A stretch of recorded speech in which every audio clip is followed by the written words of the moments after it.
Hello everyone, আমি সৃঞ্জয় চলে এলাম আরও একটা নতুন ভিডিও নিয়ে। এবং এই ভিডিওটা জাস্ট কিছুক্ষণ আগে একটি ঘটনা ঘটে গেছে পুরো ফেসবুক জুড়ে। একটা নিউজ সেটা ছড়িয়ে পড়ছে এবং আস্তে আস্তে সেটা ভাইরালের দিকে যাচ্ছে। বিকজ তোমরা সকলে জানো, দ্য মেগাস্টার শাকিব খানের কোনো নিউজ নতুন করে এলে সেটা ফেসবুকে ভাইরাল হয়ে যায় এবং খুব শিগগিরই এই খবরটাও ভাইরাল হতে চলেছে, যেটা আমি এখন বলতে এসেছি। বন্ধুরা, আবারও একবার হিমেল আশরাফ ইন্টু মেগাস্টার আসতে চলেছে। হ্যাঁ, ঠিকই শুনছো, তোমরা ঠিক শুনছো। হিমেল আশরাফ, যিনি অল টাইম ব্লকবাস্টার একটি ছবি যার নাম প্রিয়তমা তৈরি করেছিলেন দি মেগাস্টারের সঙ্গে, এবং তারপরেই রাজকুমার তৈরি করেছিলেন, এবং সেটা তৈরি করার পরে তিনি ঘোষণা দিয়েছিলেন, আমি কিছু দিনের জন্য ব্রেক নিচ্ছি, অনেক হয়েছে ছবি তৈরি, আমি একটু ব্রেক নিতে চাই। এবং তিনি তার একটি ইন্টারভিউতে সেই সময় বলেছিলেন, আমি যখন ফিরবো, নতুন করে যখন ফিরবো, তখন মেগাস্টারকে আবার অন্যভাবে মানে এই যে দুরকমভাবে আমার দুটি ছবিতে ওনাকে দেখলে তোমরা, একদম অন্যভাবে নিয়ে ফিরবো, এবং ফিরবো যখন মেগাস্টারের সঙ্গেই ফিরবো। আজকে কোনো একটি ইন্টারভিউতে বা কোনো একটি জায়গাতে উনি মন্তব্য করেছেন যে 2026 সালের আগে নতুন সিনেমার পরিকল্পনা ওনার নেই। গল্প নিয়ে ভাবনা ওনার শেষ হয়ে গেছে, চিত্রনাট্যের কাজ মানে হচ্ছে স্ক্রিন প্লের কাজ চলছে, গল্পটা উনি ভেবে ফেলেছেন।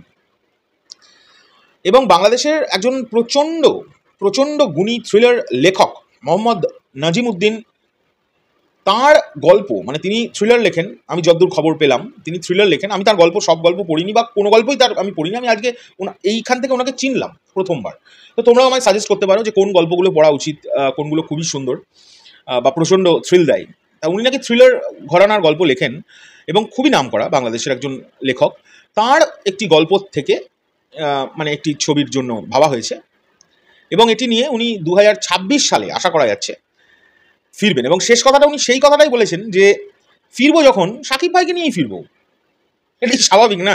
মানে গ্যারান্টি পেতে হবে তো কাজটা সাকসেস যে হবে। আমি চরম খাটলাম, 3 বছর ধরে একটা স্ক্রিপ্ট লিখলাম, গল্প বাছাই করলাম, 3 বছর সেই গল্পের পেছনে দেওয়ার পর আমি এদো লোকের সঙ্গে ফিরছি, কেউ আমায় পাত্তা দেবে না, এটা স্বাভাবিক। এমন একজনের সঙ্গে ফিরতে হবে যার জন্যে গোটা একটা নেশন ওয়েট করছে, যাকে বার করে পাওয়ার জন্য। আর সেইটাও যদি ফেরাটা এরকম হয়, হিমেল আশরাফ ইন্টু মেগাস্টার শাকিব খান, ভুলে গেলে হবে না কিন্তু।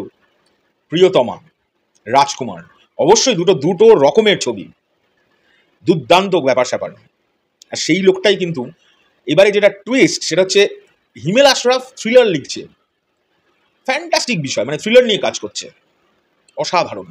এবং মোহাম্মদ নাজিমুদ্দিনের গল্পের ওপরে সেই সিনেমা হবে, এটা শুনে খুব ভালো লাগলো। যাই হোক, তোমাদের এই খবরটা কেমন লাগলো এটা অবশ্যই কিন্তু আমাকে কমেন্ট করে জানিও। আর 2026 সালে এটাই কনফার্ম হচ্ছে যে ওনারা কিন্তু আবার টাই আপ মানে করছেন এবং করবেন। আমরা এটাও জানি যে মেগাস্টার হিমেল আশরাফকে কিন্তু প্রচণ্ড ভালোবাসে, প্রচণ্ড সাপোর্ট করে, প্রচণ্ড ভালোবাসেন। এবং এনাদের ডুও সবসময় হিট হয়েছে, হিট হবেও, আবারও একটি ব্লকবাস্টার হবে, এটাই আশা করব। এখনও এই এত আগেই তো এগুলো বলা উচিত না, তবে এটা আমরা শিওর, মানে যারা শাকিব ভাইকে চেনেন, যারা শাকিব ভাই সম্পর্কে আইডিয়া আছে, দ্য মেগাস্টারের সম্পর্কে আইডিয়া আছে, যে অল টাইম ব্লকবাস্টার এগুলো তো কমন ফ্যাক্টর হয়ে যাচ্ছে যত দিন এগোচ্ছে এই মানুষটার জন্য। যাই হোক, এখনকার জন্য চললাম, পরবর্তী ভিডিও খুব শীঘ্রই দেখা হচ্ছে। এই ভিডিওটা যদি ভালো লাগে থাকে তাহলে কি করতে হবে? লাইক, কমেন্ট, শেয়ার, এগুলি করতে হবে। টাটা।